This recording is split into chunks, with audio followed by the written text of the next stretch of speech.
same boring sports talk shows? Has your hunger for SEC sports yet to be filled? Well, worry no longer. You have arrived in the waiting room with Dr. SEC, where the sports talk is unbiased, refreshing, and impossible to duplicate. Welcome to the waiting room with Dr. SEC. We have a fantastic show for you today. We're going to continue our coverage of spring football. And today we're going to look at the Georgia Bulldogs as Hannah Chalker from CSS Sports TV joins us. And, of course, she is the host of the Dog Report, which is a weekly show that covers the University of Georgia on CSS Sports. We're also going to be joined by Logan Lowry and talk a little bit of Mississippi State football. And then we're going to move over and we're going to talk some Tennessee football. And we're going to talk to Evan Woodbury. Evan, of course, is a writer for the Knoxville News-Sentinel. And we're also going to talk to AP writer Steve Megergy. And we're going to talk again Tennessee football. We're also going to be talking today some Florida football. Of course, the Gators have just finished their spring game as well with a new offensive coordinator. And, of course, we're going to talk to one of their reporters down there that covers them on a day-to-day basis with the Fightin Gators. Cody Jones is going to join us. And we're going to talk once again about the Florida Gators. We're going to go to a quick commercial break, but when we come back, we're going to talk to Hannah Chalker from CSS Sports TV about the Georgia Bulldogs. Introducing Magic Jack, the breakthrough device that makes your monthly phone bills disappear. Just plug the Magic Jack into the USB port on your computer. Plug in any telephone, and you'll be able to make and receive free local and long-distance calls anywhere in the U.S. and Canada for only $19.95 a year when you buy a Magic Jack. Not $19.95 a month, we mean $19.95 a year. We'll even let you try Magic Jack absolutely free. We won't charge you a penny. If after 30 days of free local and long-distance calling you don't love your Magic Jack, send it back and you owe nothing. Call everyone. Talk as long as you want for just $19.95 a year when you buy a Magic Jack. In the same way email has eliminated the postage stamp, Magic Jack eliminates your phone bill. I've reported on a lot of emerging technology stories, and Magic Jack is the real deal. That's why it's received so much news coverage since its launch. Save hundreds, even thousands of dollars. Nothing changes. Use any telephone. Use it as your first or second line and watch your phone bill disappear. Just $19.95 a year when you buy a Magic Jack. Use Magic Jack at home instead of your cell phone. No more dropped calls, no more poor reception. Reduce your monthly minutes and save even more money.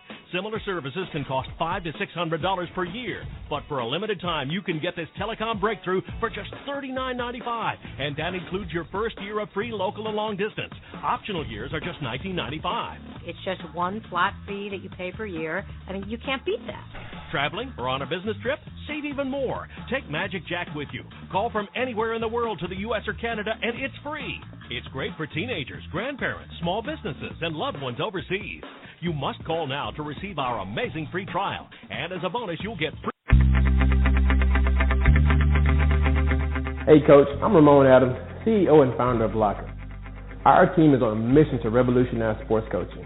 Locker was born out of my 7-year experience as a running backs coach and a special teams coordinator.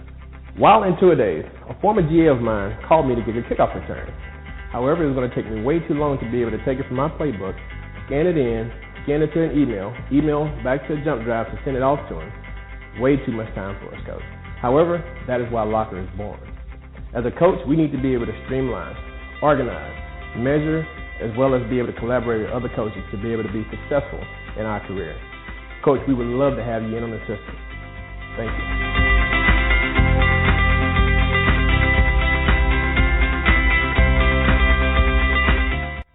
I think I'm getting so huge I need a shrink. I'm beginning to lose sleep. One sheep, two sheep, going cuckoo and kooky is cool keep. But I'm actually weirder than you think.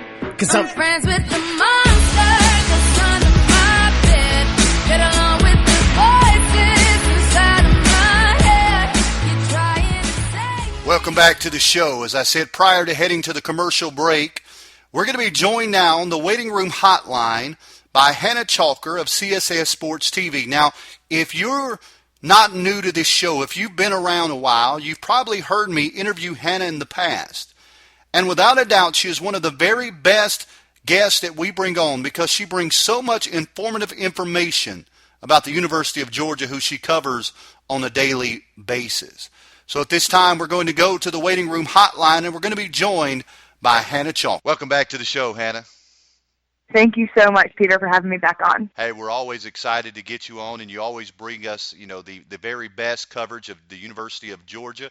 And so we're going to talk a little bit UGA. We're even going to throw a little bit of Ole Miss in there because you were able to cover them this past week. And for some reason, I can't remember why, you seem to have some emotional tie to Ole Miss as well. So we'll get to them in a minute. But first things first, even though the spring day just took place, UGA actually had their pro day yesterday. And the word that I'm hearing is that Aaron Murray was very impressive despite coming off that ACL tear. And just want to kind of get your take on how Murray performed. Yeah, it just never stops in Athens. You got G-Day 1 minute, Pro Day the next. But it was a really, really good week, and Aaron Murray looked so great yesterday. It was the last Pro Day of all the teams because they wanted to postpone it to make sure that he could get a good chance to throw and impress some scouts. We'll show scouts what he could do after that injury before the draft. I think, he had surgery less than 6 months ago, which is unbelievable. I talked to his trainer, and he said that the biggest thing for Murray was that he went to Phoenix and actually had worked out with RG3, who, Peter recovered from a similar injury, and he said if he could just stay on the same path that RG3 did, that, he could be one of the best QBs in the NFL, and of course that's his trainer, so he has to say that. But if we get down to the numbers, he didn't do the 40-yard dash, didn't do the vertical jump. Obviously, he hadn't been training for any of that. He really just wanted to, his one thing he wanted to show scouts on the day was that his knee was back. He was, close to full arm strength, and his movement. He wanted to show scouts that he looked good moving. I mean, running, jumping, cutting. His knee did not seem to bother him at all. He actually looked better, I thought, moving and out of the pocket than he even did just relaxing the pocket. I mean, he just looked really good, and the knee didn't seem to bother him at all. But what they did this 54-play scripted package, and he completed 47 of 54, which 2 were the only ones that were uncatchable. The other ones, some of the receivers had dropped, but he just looked so good. And you have to remember that a lot of the pro days are indoors. You have perfect conditions. For instance, Johnny Manziel with the pads and the helmet. Of course, Murray didn't have any of that on. He went with the T-shirts and shorts, but it was outside. It was cold. Yeah. I had on a pea coat, boots, socks, gloves. It was freezing, and 18-mile-an-hour winds. So he looked really good, and I overheard some scouts being really impressed and nodding their heads and saying, "Wow, his mobility is really good." Everyone was really surprised. So it's one thing to go back and watch 4 years of film. Obviously that's what they're wanting to see, but to have him back there, show him, look, I'm healthy, I'm ready to go. It was really good for him. I think people are predicting, 2 to 4th round, depending on what quarterbacks go. My prediction would be maybe 4th round. We'll see. So he looked really good. I was really impressed. Absolutely. And talking about Murray, he's, first of all, the guy's like bionic, man, when it comes to injuries. I remember his senior year of high school, it was his ankle, I believe he broke, or foot or something. He broke something pretty severely, and yet some way weeks later came back and led them to a state championship. Of course, was playing with Orson Charles at the time. Mm-hmm. But, the thing about Aaron Murray that I love is I know he doesn't have prototypical height. I know he's a couple inches shorter.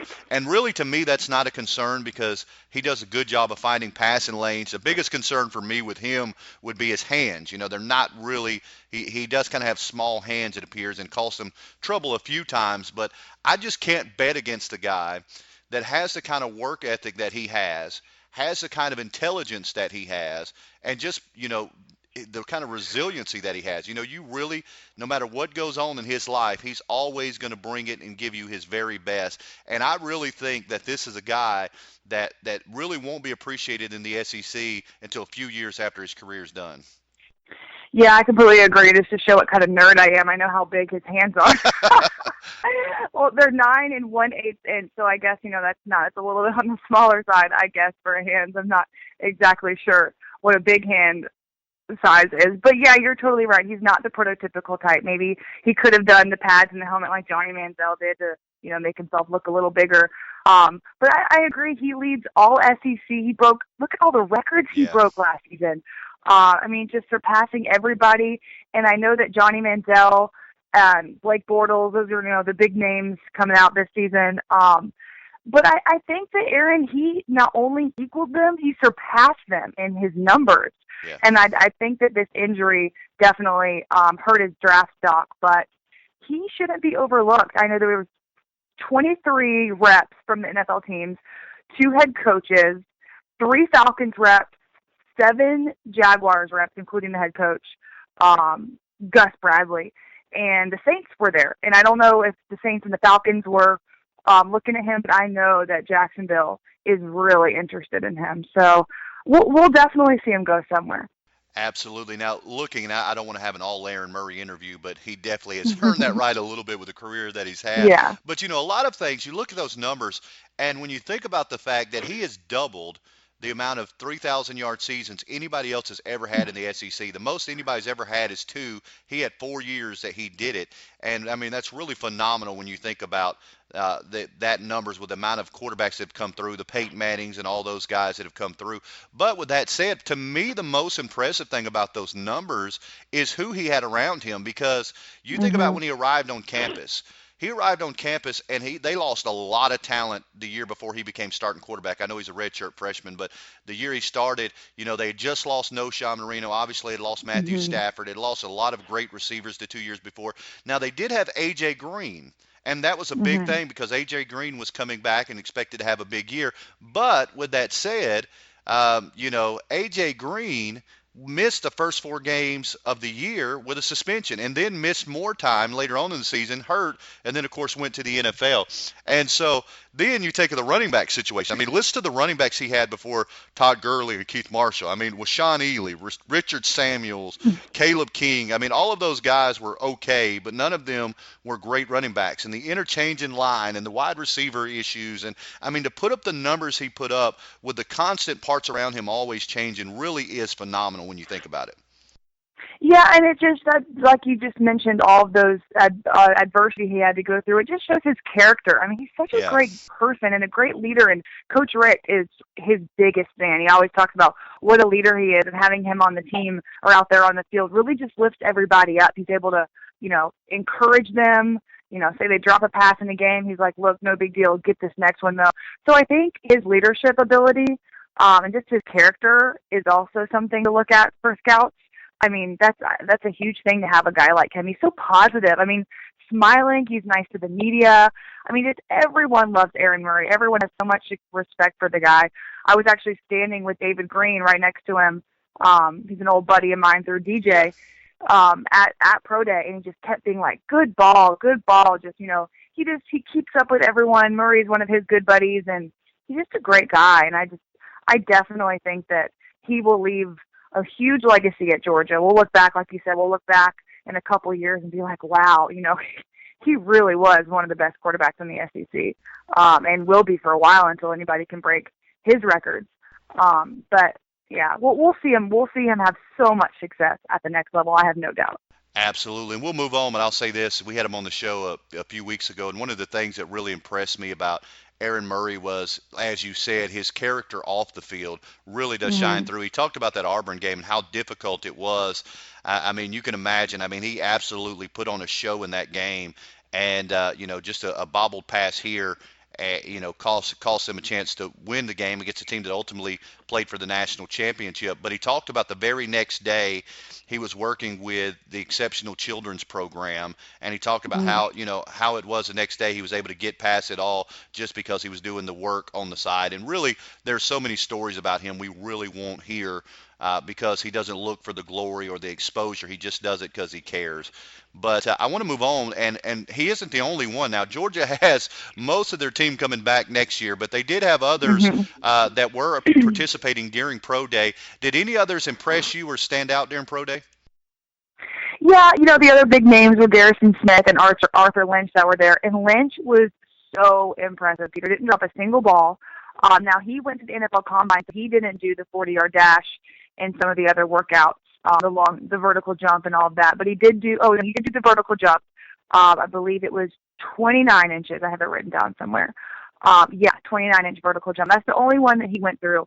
Besides the 54-play scripted package that he did. Didn't drop a single ball. I mean, Aaron was throwing, the go balls, and he was just out there catching them deep. And I mean, he looked really good. So was really impressed with him. Talked to him after the pro day and said whether he goes, fourth round, seventh round, it doesn't matter to him. He just, wants to be somewhere. He said that he's been talking to Falcons, a lot of the Falcons representatives. He said he's worked out for them, specifically for them, and he'd talked to each individual over the phone.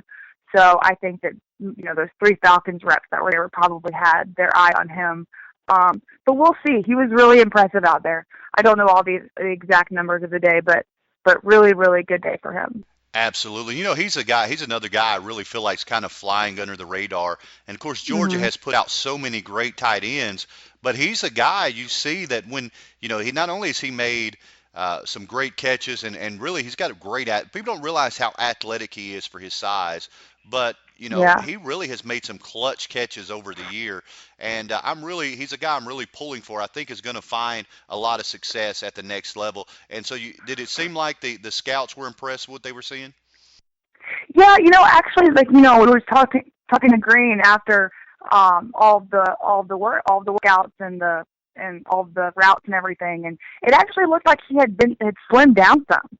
Maybe because he's not the fastest guy, he doesn't have the wow factor. But you saw all the things that Georgia utilized him for last season. I mean, they had him all over the board at different positions, in different areas in the tight end position. But he looks really good out there. Like I said, he's not the wow guy, but he's really consistent. Definitely had slimmed down. Like I said, maybe he's trying to be faster. But I think the scouts are impressed. I mean, how could you not be impressed with him? I mean, the guy's huge out there, strong hands. I think that he'll be a huge success at the next level. And with all the pro-style offenses, they utilize tight ends more and more now. Yeah. So I think he'll fit in somewhere really well. And like you said, the legacy of the tight ends at Georgia, he'll definitely be the next big thing out of there. Absolutely. One thing that Mark Richt has done is he's created an environment, a family-like environment. One thing I was pretty impressed yesterday as I was kind of flipping through and watching through on Twitter and different things is that all of the former players who came back to cheer their guys on. I mean, it really was pretty phenomenal to see some of the names that took some time out to come and cheer on their former teammates. Yeah, like I said, I was sitting next to David Green. Buck Ballou did the G-Day game with us, a buddy of mine. Maria Taylor was there. Former Georgia volleyball player, a good friend of mine. There was a bunch of guys out there. I'm trying to see who else I saw. The Stitchcomb brothers, they were there, or Jeff Stitchcomb was there. So, yeah, I mean, Bulldog Nation is so tight, whether it's fans, the players, Hud Mason and his crew were out there. I didn't see Gurley, maybe he was. But, yeah, the whole team, former players, everyone was out there, especially, rooting Aaron Murray on and all the however many athletes. I think there were 16 athletes out there competing for it. They're not competing, just showing off their skills during pro day. But yeah, it was great. Bulldog Nation is excellent. I went to Ole Miss, and it's a little bit different. Georgia, the fan base at Georgia is, I think, maybe besides Alabama, is unmatched in the SEC. I mean, the fans just love the red and black, and as well as the alumni and the former players from the program itself. They just love it, and they're all local. Most of them are local, so yeah. I mean, whether it's an hour or 30 minutes, if it's even farther, they'll drive in, no brainer. So yeah, it was really, really cool to see David Green out there, and like I said, he was really cheering Murray on. Good ball. I just was really impressed with him and his ability to come back so quickly. Now, I did see. I don't know if you got a chance, who all you got a chance to see, but I did see that former Bulldog was there actually competing during pro day, and Brandon Smith. And, I was I guess sometimes these guys get a chance to come back if they maybe didn't make a roster and they're looking for a spot. Did you get a chance to watch any of those guys?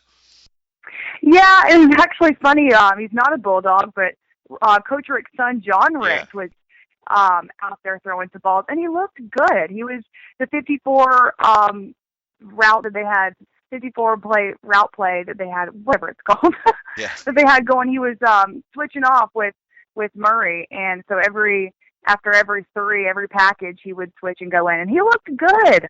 I can't exactly remember off the top of my head where all he played, but I guess, out there just trying to probably build some film, get some reps in. But he looked good. Green and I were talking about that. That was one non-Bulldog, and besides, Murray and Lynch and Smith that we had our eye on out there. Absolutely. We're talking to Hannah Chalker with CSS Sports. Now, moving on, the G-Day game is now complete. Is there anybody in the game that you were particularly impressed with? I know a lot of times that you get limited views and they kind of protect certain players. They don't want to give them too many chances to get hit in that situation. But was there anybody that you were impressed with? Yeah, we'll stick with the quarterback theme here, and I just have to give it to Hudson Mason. Yeah. He was in the no-contact jersey, but, talk about stepping up. He looked as sharp as ever that I've ever seen him out there. And he told me before the game, obviously that was his first chance of the season to display his skills, but he told me that he's, waited 4 to 5 years for this. He's been training all that time. Now that Aaron's gone, he told me he's got one shot and he's ready for a DJ Shockley season. I think there is no one on that team besides Hudson Mason that wants to get it to Atlanta by the end of the season. But he, in the first half alone, 188 yards, touchdown pass, and 17 of 25 just in the first half. With obviously with the no contact jersey, so he was able to run some on the ground, but they weren't doing too many of those type of plays. But just he looked really, really good out there. I was really impressed with him. Absolutely. Put up big numbers considering that, the spring game and the amount of action that he got. But, he's a guy we've talked about on here together before, Hannah. He's a guy that I think really isn't – I don't think he's going to be – I don't think the big light in being the quarterback is going to faze him the least bit. I think he's a guy that he can take it. He's ready for it. He's built for it. And, I remember when he came in, of course, Aaron Murray took off, and there was that, he had to take that red shirt, look for a little bit like he might transfer. Christian LeMay, the big-time quarterback, could come in. Well, here we go, fast forward a few years. Christian LeMay is at Jacksonville State, and here he is, the starting quarterback with a chance to lead UGA to greatness they haven't experienced in a few years. Yeah, his final numbers are 18 of 27 and 241 yards on the game. But, I really think that he's ready for the leadership role. I think he missed some deep balls, but, he showed enough and impressed fans and coaches enough that people are really buying into him. I talked to him about how, what if you had transferred, what were the thoughts behind almost transferring, and he just said he had to sit down with Rick and that they believed in him so much and that they knew that he was the next guy to step up at Georgia. So he's obviously really glad that he did. He loves Georgia. He loves the people, loves the red and black. And there is, like I said, nobody more pumped and ready for a successful season than him. It's been a while. Georgia's had quite a bit of fortune at the quarterback's position where they hadn't had a whole lot of injuries. Of course, Aaron Murray then last year got hurt. So you've got to look worst case scenario. And, if you knock on wood or whatever it is that you do for Georgia fans, we'll do that ahead of time. But if Hudson Mason was to go down and have an injury, who do you think that next guy is?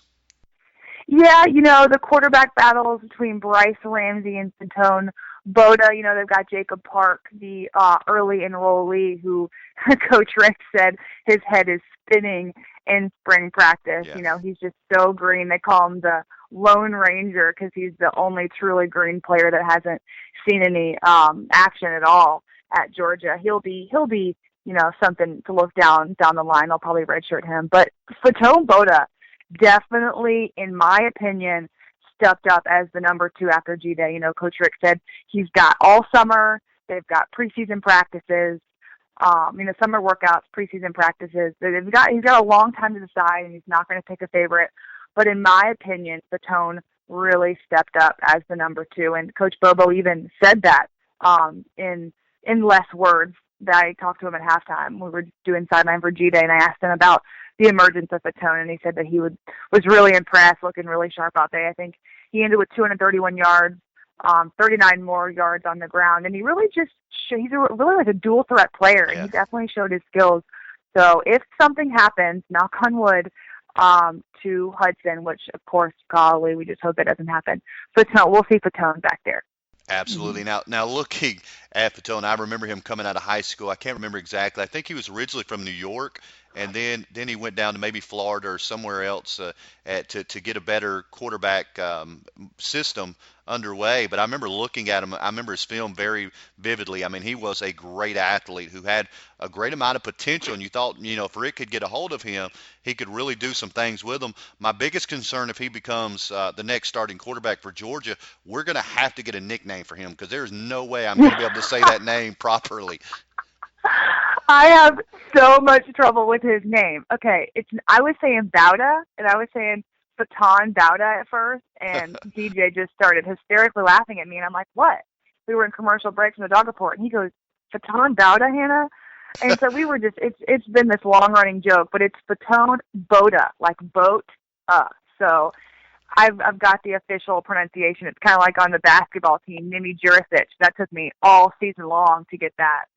So it's just one of those names. Yeah, I'll start thinking of a nickname, and I'll get back to you, and maybe it'll catch on. Hey, you work on that because I'm originally from Lower Alabama, and we can't hardly say any names correct to start with. So I'm really worried about his name. But I do think he has a tremendous amount of potential. But let's just hope Hudson Mason gets a full year in for those guys to get a little bit more polished.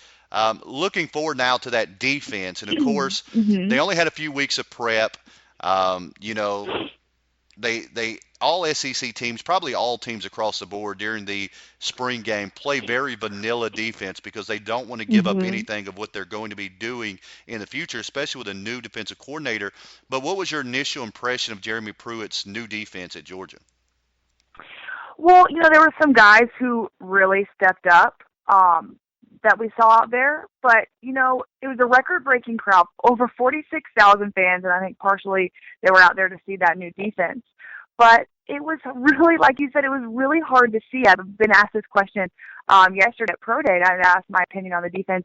It was so hard to see because, they're, like you said, they're not putting anything of substance out there, especially with one of their biggest rivals, Clemson, coming to town on August 30th. And then, of course, you don't want to tackle too hard. If you lose Gurley again, or God forbid something happened to Hudson, you ruin your season 4.5 months out. Yeah. So it was really hard to get a grasp of exactly what was going on. Pruitt wasn't so much a scheme in the spring as getting down to the bare fundamentals, and I would say that's how it looked out there. They were working on very basic fundamentals. A lot of guys like Hudson in those no contact jerseys. But one of the things that did stand out to me, you did not see a single player ever looking to the sideline saying, where do I go? Where am I? They all knew exactly what they were doing.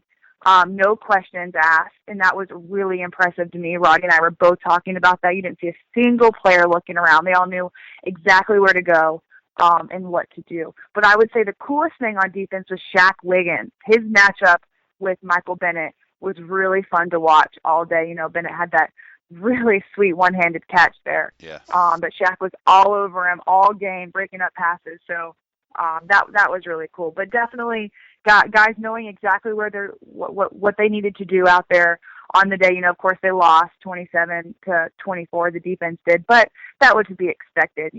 New defense and everything like that. And of course they're not putting all their cards out there on the field. So Absolutely. It was really hard to get a look at their full potential, but I mean, that's one of the questions, I think, is, once they get out there to full potential. But I have no doubt Pruitt is so steady. I asked him, is his first game day situation out there, and at halftime I asked him, about that. And, of course, he loves it. And like I said, 46,000 fans is a really good turnout, so he was really pumped about that.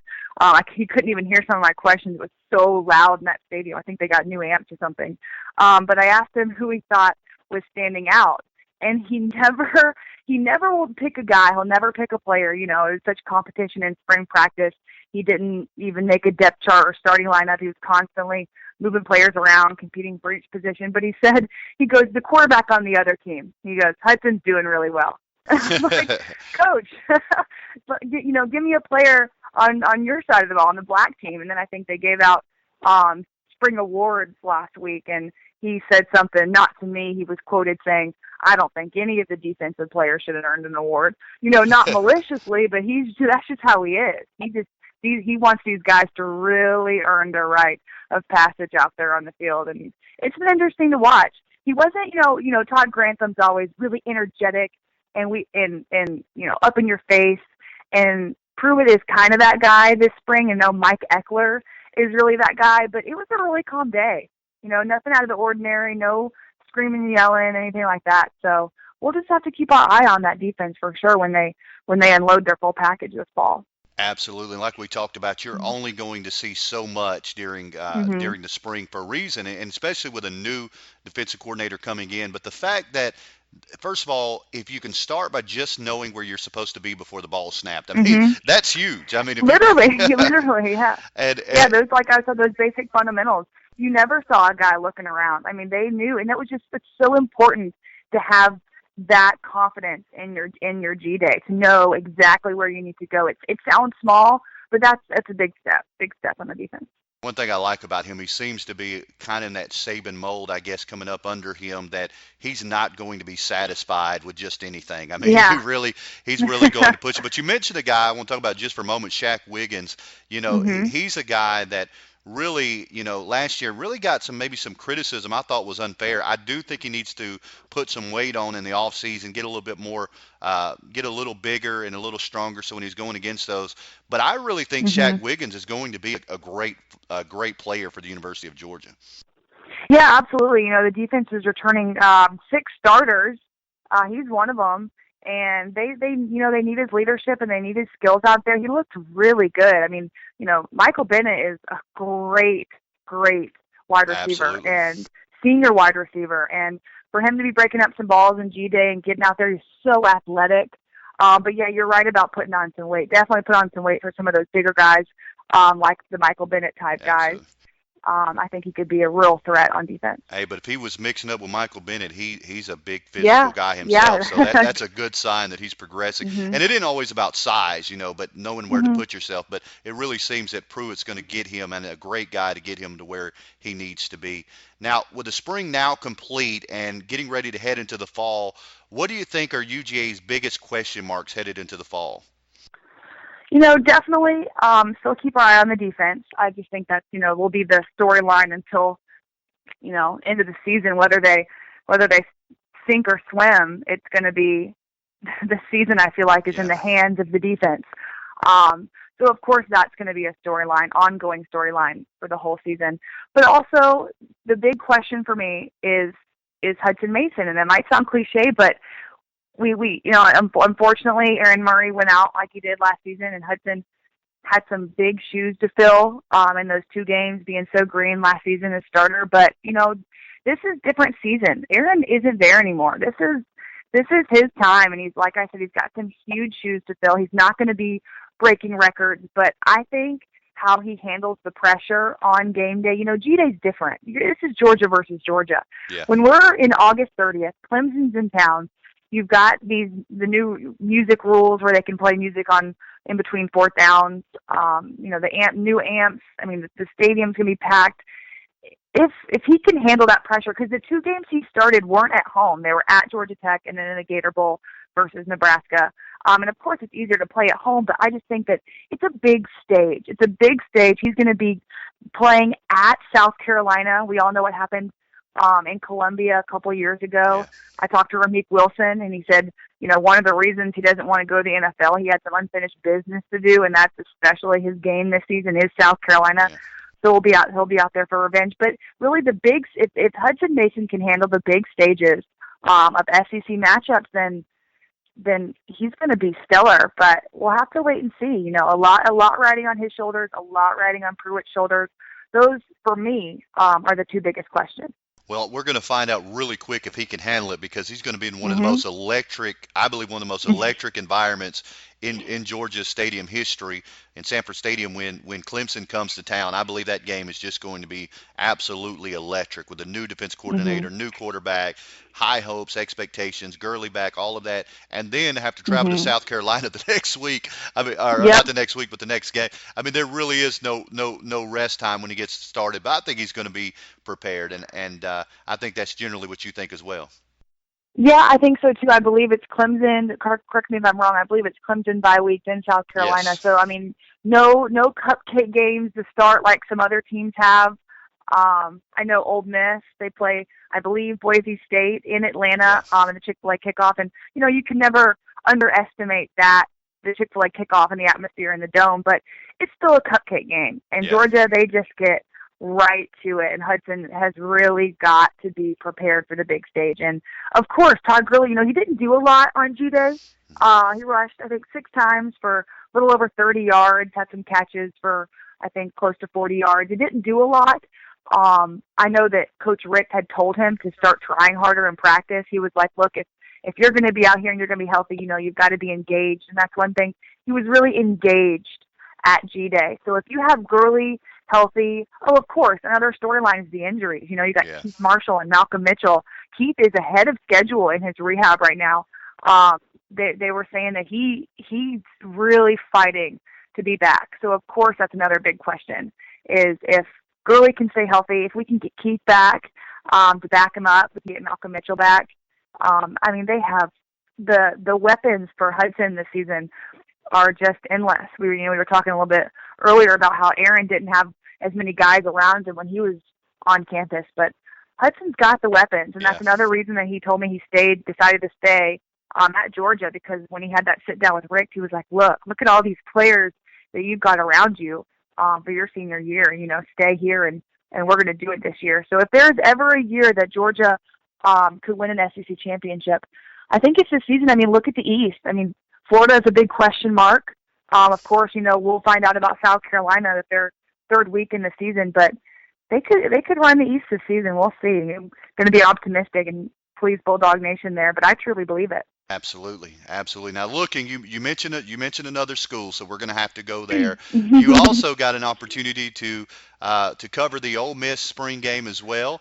And why don't you just kind of give us a quick review of that game? Yeah, I did sideline for the Grove Bowl. I did it last year as well. Third year under Coach Hugh Freeze's scheme, so a lot of excitement there. They were saying, third time's the charm.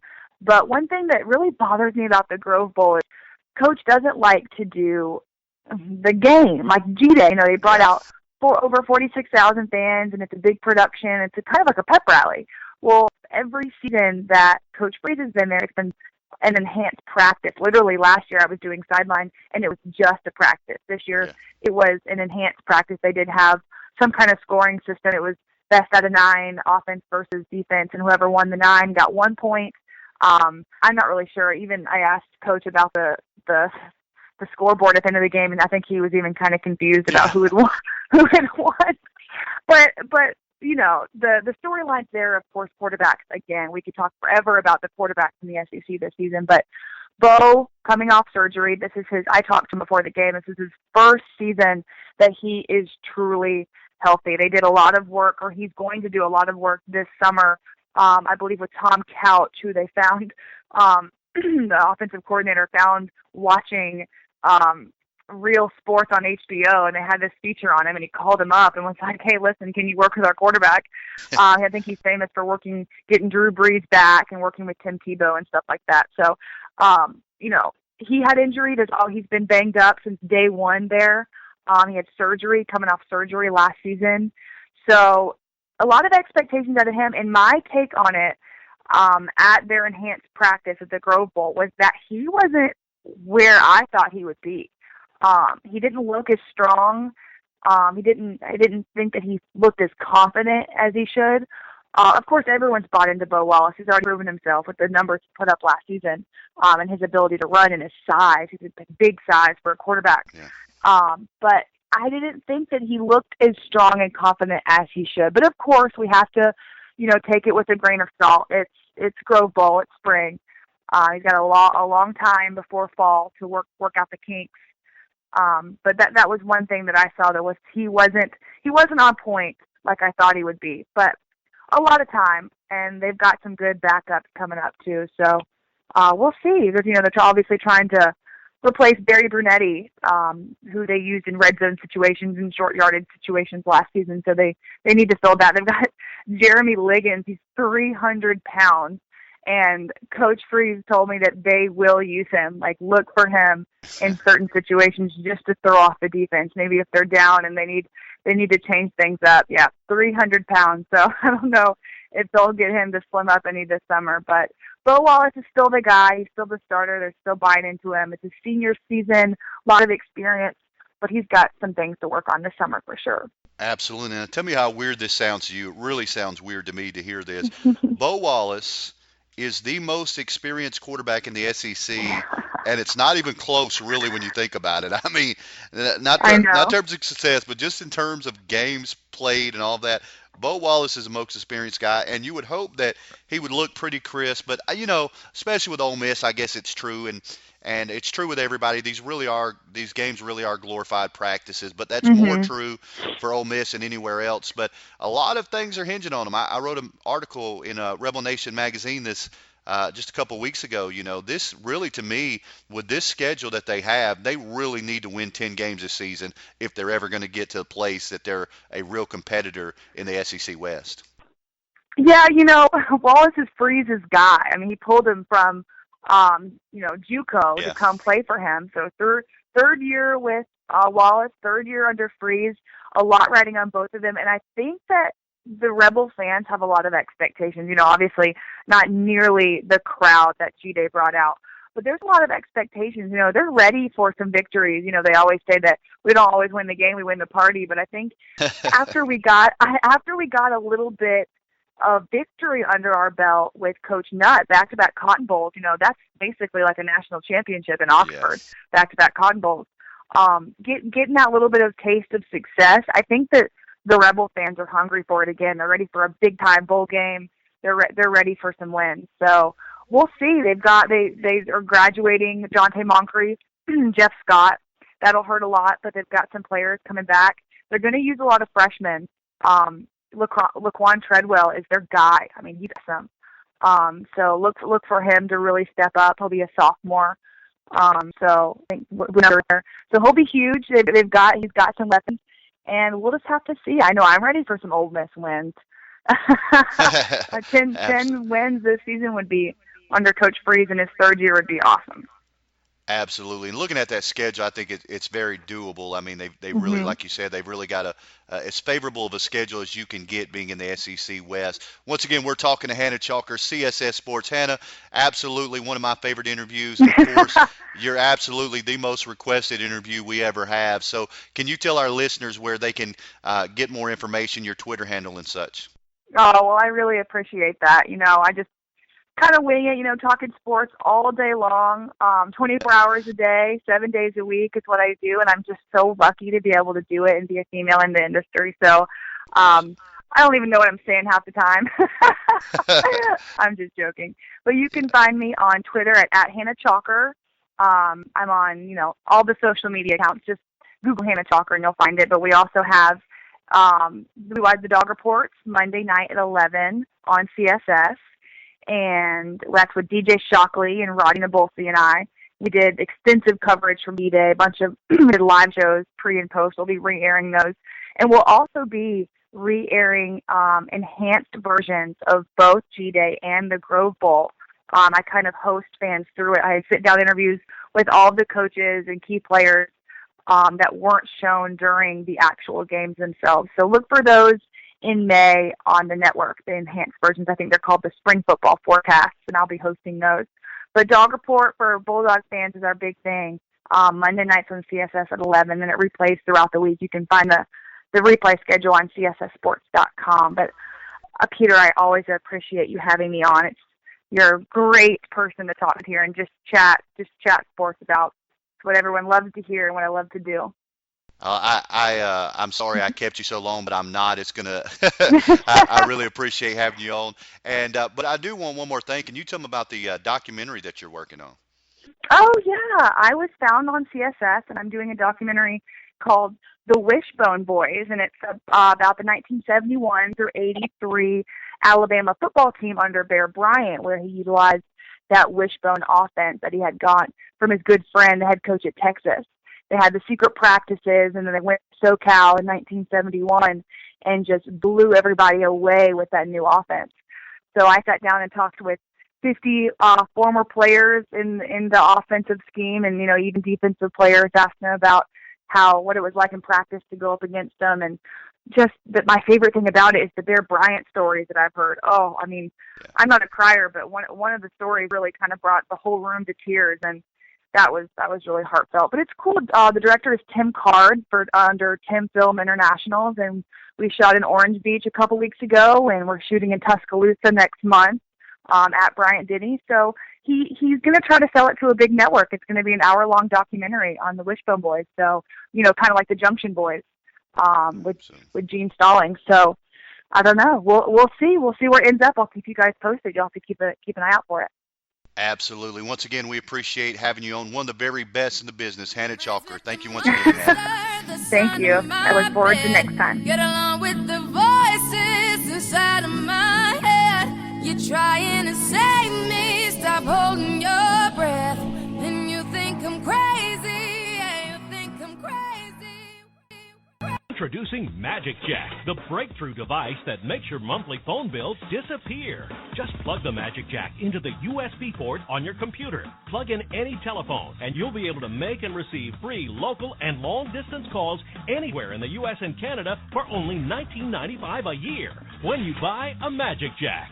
Not $19.95 a month, we mean $19.95 a year. We'll even let you try Magic Jack absolutely free. We won't charge you a penny. If after 30 days of free local and long-distance calling you don't love your Magic Jack, send it back and you owe nothing. Call everyone. Talk as long as you want for just $19.95 a year when you buy a Magic Jack. In the same way email has eliminated the postage stamp, Magic Jack eliminates your phone bill. I've reported on a lot of emerging technology stories, and Magic Jack is the real deal.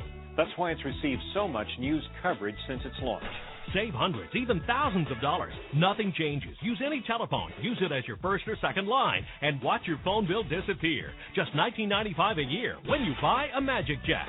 Use Magic Jack at home instead of your cell phone. No more dropped calls, no more poor reception. Reduce your monthly minutes and save even more money. Similar services can cost $500 to $600 per year, but for a limited time, you can get this telecom breakthrough for just $39.95, and that includes your first year of free local and long distance. Optional years are just $19.95. It's just one flat fee that you pay per year, and you can't beat that. Traveling or on a business trip? Save even more. Take Magic Jack with you. Call from anywhere in the world to the U.S. or Canada, and it's free. It's great for teenagers, grandparents, small businesses, and loved ones overseas. You must call now to receive our amazing free trial. And as a bonus, you'll get free. Hey Coach, I'm Ramon Adams, CEO and founder of Locker. Our team is on a mission to revolutionize sports coaching. Locker was born out of my 7-year experience as a running backs coach and a special teams coordinator. While in two-a-days, a former GA of mine called me to get a kickoff return. However, it was going to take me way too long to be able to take it from my playbook, scan it in, scan it to an email back to a jump drive to send it off to him. Way too much time for us, Coach. However, that is why Locker is born. As a coach, we need to be able to streamline, organize, measure, as well as be able to collaborate with other coaches to be able to be successful in our career. Coach, we would love to have you in on the system. Thank you.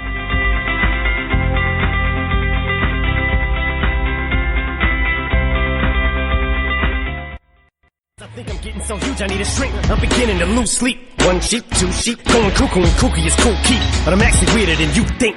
Cause I'm friends with the monster that's under my bed. Get along with the voices inside of my head. You're trying to save me. Welcome back to the show. We want to thank our special guest once again, Hannah Chalker from CSS Sports TV and the Dog Report. And I wasn't planning on keeping her that long, but she was giving us such engaging information about the Bulldogs and a little bit about Ole Miss as well that the interview took a little bit longer. But what a fantastic interview she was. Now, we're going to move on now to the biggest rival probably of the Georgia Bulldogs, and that is the Florida Gators. And we're going to have on the show now on the waiting room hotline Cody Jones from Fightin Gators, which is a scout.com website, and they obviously cover everything that is Florida Gators, and he's going to give us an update on what spring practice has looked like thus far. So at this time, we're going to go to the waiting room hotline and be joined by Cody Jones. Welcome to the show, Cody. Hey, thanks. Hey, appreciate you being with us and taking some time, and of course, things are real busy down there right now, I'm sure, with spring practice now wrapping up and trying to get a new offensive coordinator into gear and trying to figure out where this Florida team is going to go. Of course, last season, while expectations might have been a little high coming off the season before where they reached the Sugar Bowl, they definitely fell way below expectations. Of course, winning only 4 games. And now going into this season, it seems everybody I talk to, whether it be an odds guy like Danny Sheridan, whether it be, huge media members, whatever it might be, they all point to Florida as the big question mark in the SEC. And so I've got to imagine there's been quite a few storylines headed into spring practice.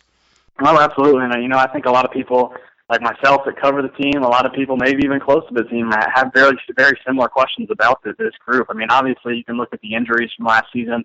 I mean, there's no doubt that the starting lineup for Florida was absolutely just ravaged by injuries, but still, even with that happening, there's really no excuse to lose to Georgia Southern. There's really not a lot of excuses for a lot of the season, the losses that they had throughout the season. So I think that just because of that, they've got a lot of questions to answer this year. Now, they feel a lot better coming out of the spring. Obviously, the main storyline was Kurt Roper and his new offense that he's bringing here, more of an up-tempo type spread. They're going to get the ball out quick to the playmakers and let them make moves after the catch.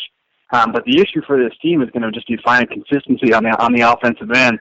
If they can do that, I think they'll be pretty good right now because you know that the defense is always going to be good under a head coach like Will Muschamp if they're able to get some offensive production. But that's the main storyline. The spring, it certainly was. I think they feel positive about it, but obviously it doesn't matter if they can't carry it into the fall. Absolutely. You mentioned something, and it's exactly what we talked about on this show many times. And the fact is that Florida and Georgia both, I want to put them both in that category. They were just kind of different in the situation, but they were both decimated by injuries. I can't remember a time, it seemed every time Georgia played a game and every time Florida had a practice, they lost a significant contributor to their team. I mean, it isn't like they were just losing second and third string guys. Now, with that said, they always have more talent than Georgia Southern has. And, of course, a lot can be put on the fact that triple option type offense is always difficult to prepare for. But my question is this. It seems like they lost so much confidence as the year went on. Would you look at this team now and say they kind of regained that swagger during the spring, maybe the adrenaline shot of a new offensive coordinator, maybe having Jeff Driscoll back, whatever it is, do you think they've kind of found that swagger again?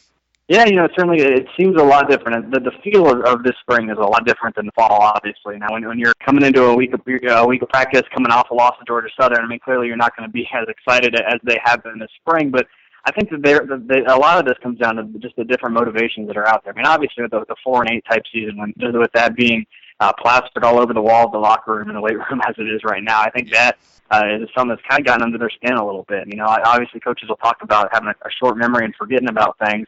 I think it's kind of different for these guys, and Will Muschamp has even kind of said that. They want this team to have a good memory and to remember what happened last season, to let that drive them through this offseason. So I think that's kind of what you're seeing now is that's happened, plus the fact that they just really feel like they really are a better team than what they showed last year. So I think that it's kind of a combination of those things, but I think because of that, they really feel like last year was maybe the fluke of all this, and that they're ready to maybe change that this season. Absolutely. We're talking to Cody Jones with Fightin Gators. And now looking at this team and looking at this new offensive coordinator, Coach Roper really has a reputation of working with quarterbacks. And it appears that Jeff Driscoll is going to be the guy, and he's a guy that came with so much hype out of high school. And I think a lot of times because of the lack of success that they had at Florida on offense, that Jeff Driscoll maybe's got a little bit of a bum rap during his tenure there at Florida. But really it seems now that he is going to play in a system similar to what he was recruited to play in, that his skill set fits in. I've seen somewhere that he explained or described the spring as being re-energized, this spring practices. Have you seen a difference in Jeff Driscoll? Yeah, absolutely. And I think that the main question coming into the spring for him was clearly the leg, the broken leg he suffered at Tennessee last year. Was that going to get back to normal? And really, from the first practice, if you wouldn't have known that the injury happened, it wouldn't have looked like any different because he's running around. He looks as athletic as he did before the injury. So I think that in itself was the first hurdle that he had to cross. And after that, it's just kind of knocking down some of the rust, maybe getting a little bit more into the fundamentals and just making that more muscle memory stuff and maybe just having to pound it into his head again. So I think he just as the spring went on, you saw him get a little bit more comfortable. But there's no doubt this is an offense that I think it just in general is a lot more comfortable in. They're going to move him around in the pocket, use his legs quite a bit. The running game is going to be more zone read stuff that they used 2 years ago when this team went to the Sugar Bowl. So I think that's something that fits him extremely well. Some of the issues that he'll have in the passing game is, he struggles with just reading defenses down the field every once in a while. Maybe doesn't make the quickest decisions, but I think the one area that he really does excel is in that zone read area. So I think that in itself, it kind of changes the running game a little bit. Florida's still going to be a power team just like they were the past few years, but it's going to maybe look a little different just from that angle. So I think that in itself is going to help this offense out. The passing game is where he needs to get a little bit better. And he like I said, he improved throughout the spring. But even in the spring game, there were still some times just some balls, maybe 15, 20 or more yards down the field. Maybe struggled with some accuracy there. His deep balls, I can think of two off the top of my head in the spring game that he just let the ball drift out of bounds, didn't even give his receiver a shot at it. That has to get better. There's no doubt about that. But I think part of what they're going to try and do is take some shots in that area, but also just maybe use some drags and just get some crossing patterns just to get the ball out of his hands quick and let some other guys do the work. So all around now, I think they're pretty happy with where he's at after this spring, the health being the most important thing, but he also seems really comfortable in what they're doing. Now, looking at Jeff Driscoll, of course, his arm has needed some work. He was 18 out of 32 in the spring game, so it's really hard to just gauge from those stats, especially in the spring game. You can't take too much from it. They're really glorified practices. But my big question is this, and I think you kind of alluded to it earlier, does he seem to be back 100% as far as his leg goes? Because we know he's a guy that's very dangerous on third down, dropping back and then taking off and getting the first down with his legs. Did he look healthy? He did, and that certainly was the priority for him going into things. And you can kind of see in the past few years when he would drop back on third down and maybe look at his first read if that was covered. There were times when he's tucking the ball and running. And I don't think it's going to be much different this year. I kind of think that's who he is. They want to give him freedom to run the football to an extent. I mean, last year you saw what happened when he got hurt. There wasn't a whole lot of depth behind him. Now it's kind of the same issue. Tyler Murphy, as many games as he played last year.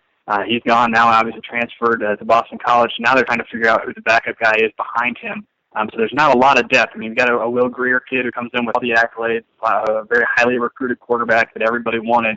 He's going to be really good here, but it's just a matter of we probably don't want to throw a true freshman out there in the SEC and expect it to have a really good season. So I think that's where they're kind of at this point is trying to keep Driscoll healthy and manage the running game, or the running game that he brings to the offense, but also manage his health into this as well. So there's a bunch of different angles they can take on this, but I think you'll see him mostly just try to make this offense as effective as possible, and to do that, you got to have him running. Absolutely. Now, looking at the Florida Gators, of course, you alluded to as well, is, they're going to have to look, it looks like, to some youth this year at different positions, but you make a great point. You don't really, as much as we see running backs and we see these different positions, wide receivers, defensive back, I mean, a lot of positions. Last year, Florida, defensive backfield, and we know that you can have success there, but quarterback's the one spot you really don't want to throw a guy in there. I think back to a guy like Matthew Stafford, who was really great at Georgia, but you remember his first year at Georgia, I mean, he really struggled trying to get used to the speed of the game and had a lot of costly interceptions, got better as the year went on. But it seems like an ideal situation here. If Jeff Driscoll can stay healthy and get through this year, then he's really going to be prepared for the next year. Yeah, exactly. I think that's kind of what you'll see out of that. It's kind of what you've seen a lot this spring. Every time the quarterbacks are walking in the practice field, it's maybe a half a mile walk there.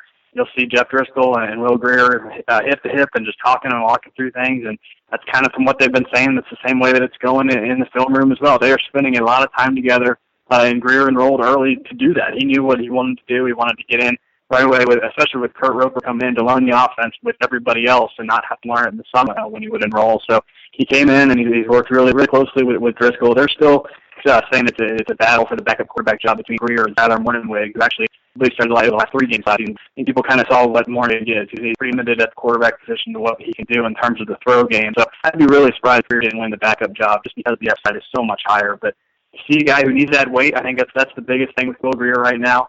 He has to do that, but once he does, he's really got all the intangibles. He can really throw the deep ball, especially. I think that's what's kind of surprised people. He's a really accurate arm down the field, and he can really run the ball as well. So there's no doubt who the future of the quarterback position at Florida is, but I think they'd like for him to just be the backup this year and be able to let Driscoll carry this thing.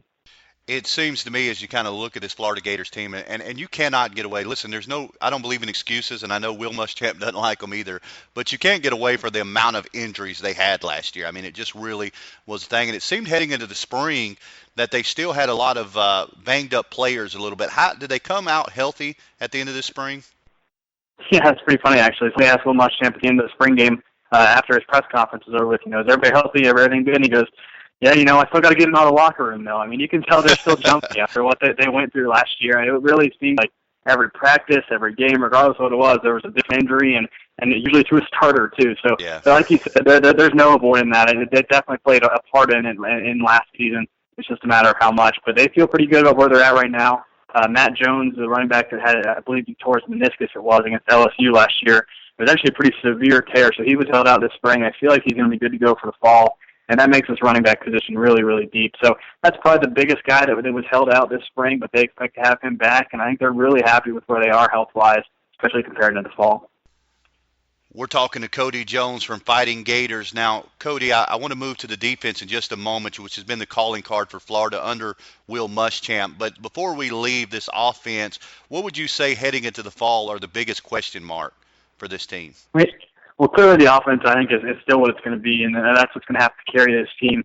The defensive side, I think one of the things that jumps out in this watching this spring is the secondary. They've recruited the secondary extremely well, and they've got a lot of talent there, but there's just not a whole lot of experience. It was Purefoy and Roberson who played a ton of snaps at corner. This is actually the second straight offseason they go into replacing both safeties, which is really rare, but they've got a ton of talent back there, guys like Keanu Neal, who had a really big impact on special teams last year, and then some guys that have played here and there like Marcus May and Jabari Gorman. But they've got to piece that thing together in the secondary. Obviously, it's going to help them out quite a bit when you've got a guy like Vernon Hargraves back there, and he's going to be able to basically lock down half the field for you. They're extremely comfortable with him there. But that's one of the other questions is who's opposite of him. And they've got a lot of freshmen. A kid, Jalen Tabor, they really like a lot from the Washington, D.C. area. Made a big play for him and got him. I would be surprised if he wasn't the starting cornerback at this point.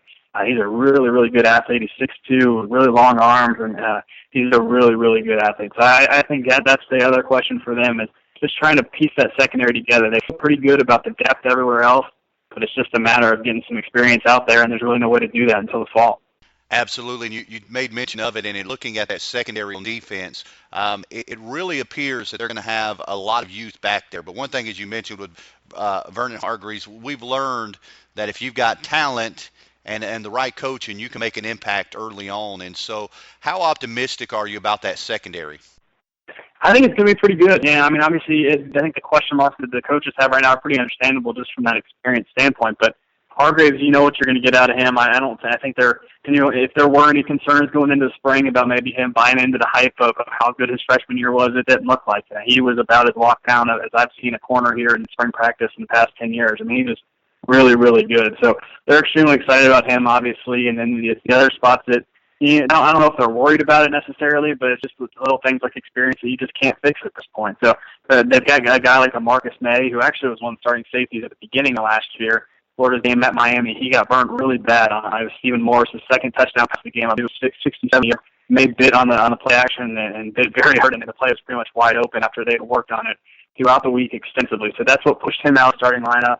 I think they're starting to read confidence in him. It's pretty tough to have one big mistake like that essentially cost you your team, but that's about what it was for him. So they went to veterans instead of him, but he's still a really talented player that's going to make an impact. They got a kid named Nick Washington who's a redshirt freshman. They're kind of molding in the Jalen Watkins mold. He can play both cornerback spots. He can play both safeties. He can play in the nickel. He's going to be all over the place for this defense. They really like him quite a bit as well. So they've recruited it really well. I would say they've recruited the defensive back area maybe better than any other position on the team since Will Muschamp has been here. So they've got the talent. It's just a matter of piecing it all together this fall.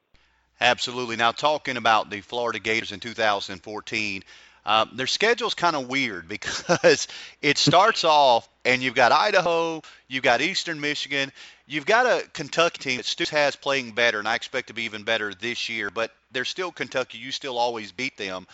But then you look on the schedule, and somehow, some way, you pull Alabama and LSU from the other side on top of having to have Florida State as, an all-time, having them as an opponent.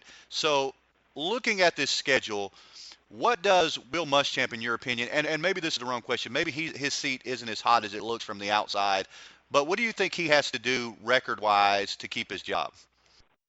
Yeah, that's a good question. At this point, I don't know if maybe Jimmy Foley even has a number on his mind. I think a lot of it is going to come down to the way this team looks. But if this team goes 8-4, I mean, the issue with how bad last season was is you can spend an 8-4 season as a 4-game turnaround and then look really awesome. Yeah. So I think he would probably be safe if they win 8 games. If you go 7-5, then all of a sudden I think things start getting a little bit more questionable. But there's no doubt. I don't think to the perception of him being on the hot seat, I don't think that's false at all. I think he really is this season. Things really have to turn around for this program, or else there's going to be some changes. I mean, you can just see even from going to games last year. I mean, obviously fans are going to show up if the team's winning, but it was really, really bad. I mean, I'm talking even 5-6 years ago, you're seeing a stadium that you could never pick out an empty seat, regardless of who the opponent was. And now you've got sections wide open at the very top. So I would even say from just an economic standpoint, if this team continues to struggle, continues to be bland on offense, and that's the other part of this too, is you've got a Florida fan base that was just plain spoiled by Steve Spurrier and Urban Meyer basically picking what number they wanted to score and going and doing it. Now you've got a team here that's not only struggling, but really not scoring any points at all too. So I think that's affecting the fan base more than anything. And I think that's kind of what that, as well as the loss record, is a big reason why I think he is on my team this year. I want to talk about something that you mentioned there and in just a moment, but I want to look and ask you one more thing about this schedule. Do you think when you look at Muschamp's hot seat, do you think the Georgia-Florida game plays into that any? Because if you're like under the age of like 25, like you don't remember Georgia hardly ever winning. And here they are now, they've won 3 in a row. They look, if they can stay healthy and they look to be like they should be improved next year. Same situation. They got to stay healthy just like Florida does. But does that Georgia game play into that? Is it that big of a rivalry to the Florida fan base as well? Yeah, it's funny, like you said, the age difference plays into this too, because a lot of the older Florida fans, you ask who the biggest rival is, they will all tell you Purdue. There is no other answer in their mind. There's no hesitation or anything. The younger Florida fans, students, and just recent graduates will all tell you Florida State. So I think the older, but obviously the older booster people where a lot of the money is coming from are obviously ones that are going to say the Georgia game as well. So I don't think there's any doubt that game is a big one for him this year. As much of a frustration as there's been, and there are a lot of Florida fans who Will Muschamp was hired despite growing up in games and everything like that. The fact that he was a Georgia grad and he played at Georgia just didn't sit well with people. So yeah. I don't think there's any doubt that game is a really big one for him. And I mean, maybe if you go 8-4 but lose that game, maybe the seed is a little hotter. I don't know. Maybe that serves as somewhat of a tiebreaker of sorts. But there's no doubt that I think that is the biggest game of the schedule on Florida's schedule. I know it probably doesn't make sense with Alabama and Florida State being on there as well, and some really good teams. But there is no doubt this Florida fan base is pretty upset about the way that this team has been playing Georgia in recent years. Absolutely. Now, the thing I want to touch on that you said, and I appreciate you taking so much time with us today, but I want to talk just a moment about what you said about the success that there was with Spurrier and Meyer. I mean, really, that run there between them two coaches, it's hard to find one that's better. I mean, not only do they have the 3 national championships, I believe it is, but they were very close on other cases of being right there. I mean, they were always in that top 5 hunt. And the thing about it is that in between Spurrier and Meyer, there was a guy by the name of Ron Zook. And so my question is, a lot of times when you have a great coach, and I don't think anybody would doubt Steve Spurrier is one of the greatest coaches of all time. Urban Meyer is very hated right now, but what he's done at Utah, at Florida, and at Ohio State is mighty impressive when you look at his resume without emotion. But there, a lot of times a great coach doesn't follow a great coach. You need a bridge guy. And it appears that Ron Zook was that bridge guy. Does it appear to you that it could be, and I know that we don't know yet, but it could be very well that Will Muschamp is that bridge guy? Yeah, like you said, it's probably too early to say definitively one way or the other, but it does kind of feel like that at this point. I mean, obviously a very young guy and a guy that Texas wanted as their head coach and had multiple different opportunities to get into the SEC and other different schools.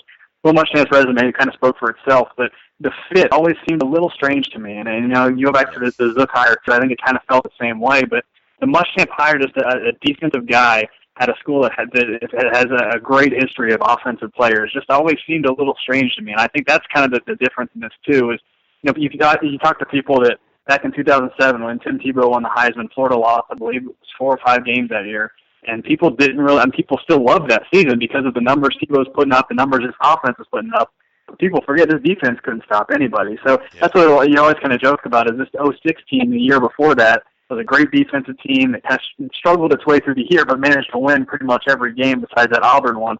I talked to a couple people, which you can legitimately make an argument that I think some Florida fans might have enjoyed that one even a little bit more because of all the points that were being scored. So I think that in itself just kind of makes maybe a little bit more obvious what this Florida fan base likes. It's all about the points and it's all about numbers, maybe secondary to wins, obviously. But I think that's kind of the way this thing is. So that in itself kind of made the fit a little more interesting and kind of like it could be a bridge guy. Obviously, this season is going to go a long way to determine that, and I think the success of this Florida offense, one way or the other, is ultimately going to be what decides this. That Kurt Roper hire so important one way or the other.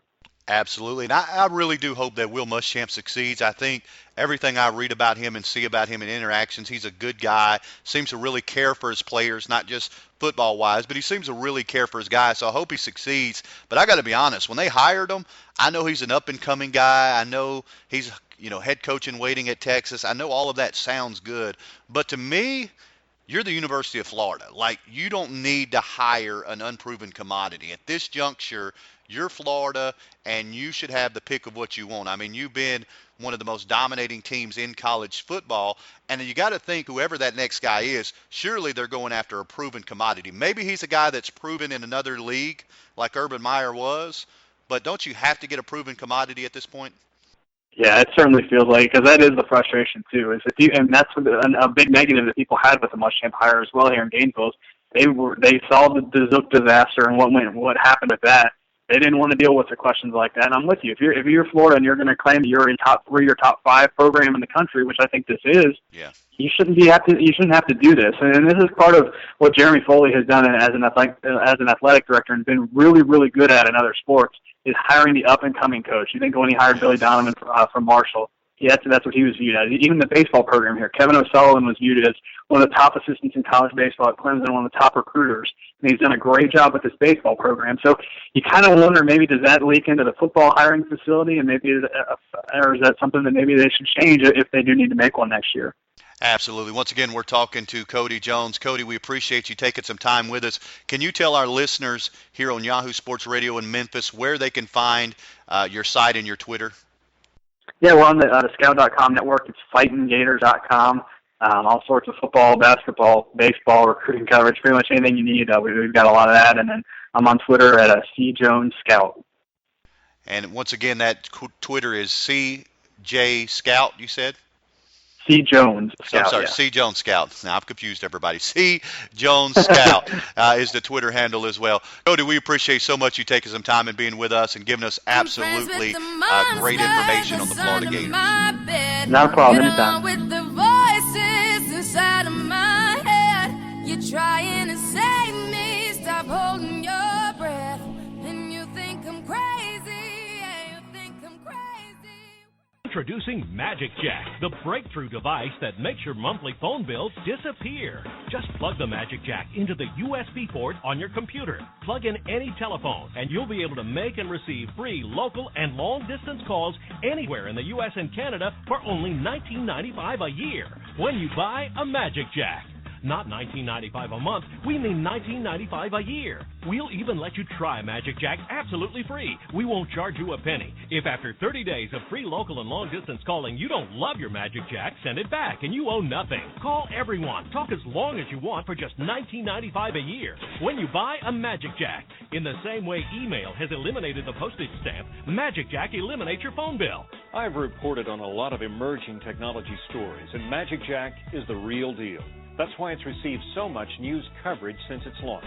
Save hundreds, even thousands of dollars. Nothing changes. Use any telephone. Use it as your first or second line and watch your phone bill disappear. Just $19.95 a year when you buy a Magic Jack. Use Magic Jack at home instead of your cell phone. No more dropped calls, no more poor reception. Reduce your monthly minutes and save even more money. Similar services can cost $500 to $600 per year. But for a limited time, you can get this telecom breakthrough for just $39.95. And that includes your first year of free local and long distance. Optional years are just $19.95. It's just one flat fee that you pay per year, and you can't beat that. Traveling or on a business trip? Save even more. Take Magic Jack with you. Call from anywhere in the world to the U.S. or Canada, and it's free. It's great for teenagers, grandparents, small businesses, and loved ones overseas. You must call now to receive our amazing free trial. And as a bonus, you'll get free. Hey Coach, I'm Ramon Adams, CEO and founder of Locker. Our team is on a mission to revolutionize sports coaching. Locker was born out of my 7-year experience as a running backs coach and a special teams coordinator. While in two-a-days, a former GA of mine called me to get a kickoff return. However, it was going to take me way too long to be able to take it from my playbook, scan it in, scan it to an email back to a jump drive to send it off to him. Way too much time for us, Coach. However, that is why Locker is born. As a coach, we need to be able to streamline, organize, measure, as well as be able to collaborate with other coaches to be able to be successful in our career. Coach, we would love to have you in on the system. Thank you.